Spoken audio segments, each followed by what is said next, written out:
Bu Türkmen rap, yol bilen gelen ses. Az eşidildi yöne tarihi çunağı gün atlar. Sahnenin gayim bir şular kap olmazdı bu yol, bu rap, bu can. Bu Türkmen rap, geçmiş ve ertir. Köçeden başlap sahne çelli etti. Atlar yattan çıkma, sesler öçmen. Türkmen rap yaşayar, hiç açan durmaz. Bu Türkmen rap, geçmiş ve ertir. Köçeden başlap sahne çelli etti. Atlar yattan çıkma, sesler öçmen. Türkmen rap yaşayar, hiç açan durmaz. İlkinci setiller yağış yağlı düştü. Dize çıktı sahne terde yol açtı.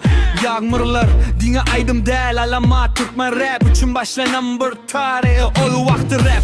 Seyrekti yollarıdır yönü ol korkmadı mikrofona çıktı. Şu gün hem aydılıyor hormat bilen dizedin go'ların biri başında gelen.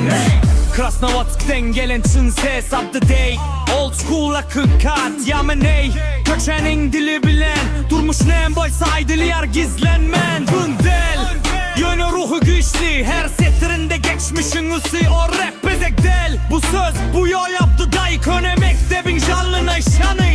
Bu Türkmen rap, geçmiş ve ertir. Köçeden başlap sahne çelli etti. Atlar yaktan çıkma, sesler ölçme. Türkmen rap yaşayar, hiç açan durmaz. Türkmen rap, geçmiş ve ertir. Köçeden başlap sahne çelli etti. Atlar yaktan çıkma, sesler ölçme. Türkmen rap yaşayar, hiç açan durmaz. Deli derde başkaça stil, başkaça akıl. Dinleyilir aydı diyar, bu karol rapte hakiki. Ses tanılıyar birinci setirden. Ust yolunda özdü nezi bilen olmemiş del. Oler kim pikir şonun için halk onu bile adlandırıyor. Türkmen rapte obraz döretti. Deli dede sahnada iz kaldırdı.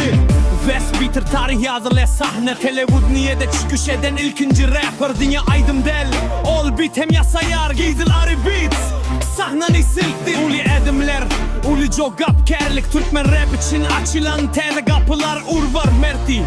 Rap hem sungat, S-Beater ösüşe taraf koylan edim alıva. Türkmen rap, atlar bilendiri. Geçmiş şu gün ertir, biri yolda biri. Hormatlı ahdır, hormatlı yol. Biz devam edeceğiz, bu dünya başı bol. Bu Türkmen rap, geçmiş ve ertir. Köçeden başlap sahne çelli etti. Atlar yattan çıkma, sesler ölçme. Türkmen rap yaşayar, hiç açan durmaz. Bu Türkmen rap, geçmiş ve ertir. Köçeden başlap sahne çelli etti.